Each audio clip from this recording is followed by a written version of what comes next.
Em 1977, os estados do Maranhão e Pará, localizados na Amazônia brasileira, a área de um pequeno povoado de pescadores chamado Colares, transformaria o Brasil no dono de uma das histórias de OVNIs mais impressionantes do mundo.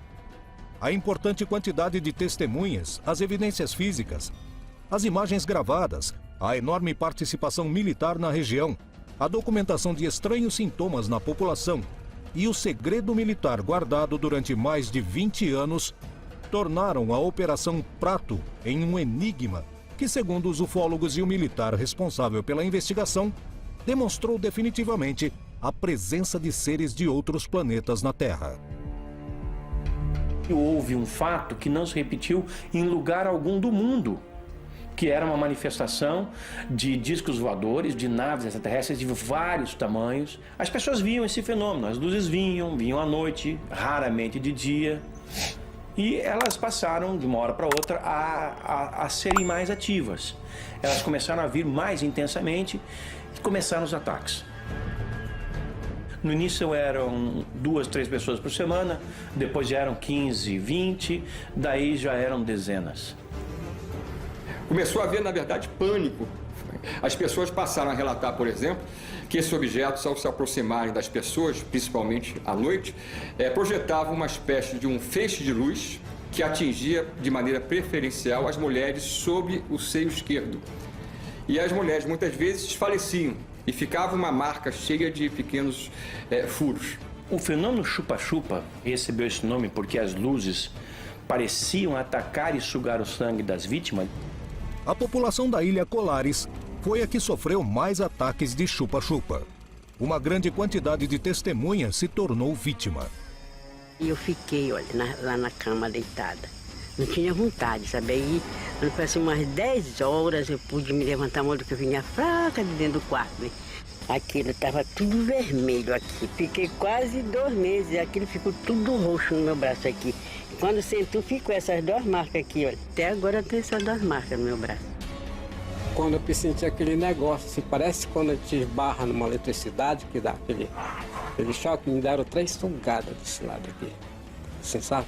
Umas 13 com força mesmo. Aí eu fiz movimento lá para querer gritar, sabe? Para querer gritar para me acudir. Ela viu eu tá fazendo aquele movimento lá. Aí depois eu não me lembro mais. Os testemunhos como os de Carmen e Newton se multiplicavam. Surpreendentemente, todos os testemunhos coincidiam em dar no mesmo relato. Mesmo as pessoas que estavam em povoados muito distantes. Todos eles diziam que foram atacados por uma luz e sua descrição era muito precisa. A sua característica era de uma bola de luz que, quando se olhada de maneira mais atenta, revelava ser uma luminosidade atrás de um objeto cilíndrico, como se fosse uma lata de refrigerante. Os casos eram realmente aterradores. Milhares de pessoas eram atacadas, pelo menos 1.000 pessoas atacadas tiveram essa situação documentada pela médica que atendeu as vítimas, que era a doutora Velaide. Os testemunhos de ataques aconteciam cada vez mais. E a doutora da região, Cecim Carvalho Velaide, recebeu muitos dos pacientes e acabou sendo uma peça-chave para compreender o que estava acontecendo. Ela chegou para trabalhar numa manhã sem saber que sua vida estava a ponto de mudar para sempre.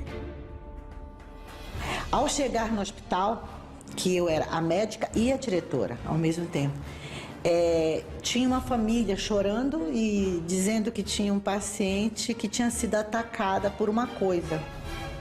E eu fui examinar. Quando eu cheguei lá, ela estava queimada, totalmente queimada, 2 orifícios paralelos, desacordada, sem astênica, né? Sem força muscular, não ficava em pé, não falava. E a família repetia a mesma história. Achei que era talvez um ataque histérico, não dei muita importância.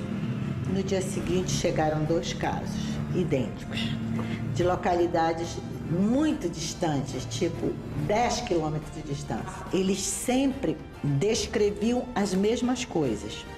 Deitado em redes, do lado de fora da casa, arborizada, escutava o barulho, zzz, parece um besouro, olhavam, viam objetos bem baixos, luminosos, que soltavam feixes em linha reta. Não eram feixes que se dobravam, era em linha reta, paralisante, que queimava, sufocava, não deixava falar, não podia pedir socorro porque estava paralisado, queimando, doendo. E depois de alguns minutos, 5, 10 minutos, quando a pessoa pensava que já ia morrer, o feixe recolhia e o objeto subia da copa das árvores e ia embora. Como pessoas poderiam descrever a mesma coisa, ter os mesmos sinais e os mesmos sintomas em lugares diferentes? Comecei a pesquisar e a suspeitar. Com os primeiros casos, a rotina do povoado de pescadores começava a mudar. Mas ninguém imaginava até onde esse fenômeno podia mudar suas vidas. Até a metade de 1977, a região de Colares, no estado do Pará, na Amazônia brasileira, foi o epicentro da história OVNI mais importante do planeta. Milhares de testemunhas localizadas em regiões a vários quilômetros de distância, que não se conheciam nem tinham acesso aos meios de comunicação, denunciavam a presença de uma série de luzes que apareciam nas noites e os atacavam, deixando lesões graves na pele. A doutora Cecim Carvalho Velaide era a médica responsável pelo único hospital da região e se tornaria uma das peças-chaves para compreender o que se escondia por trás desses inquietantes incidentes. Os ataques eram cada vez mais frequentes e os moradores começaram a se assustar. A população de Colares naquela época era em torno de 8.000 habitantes.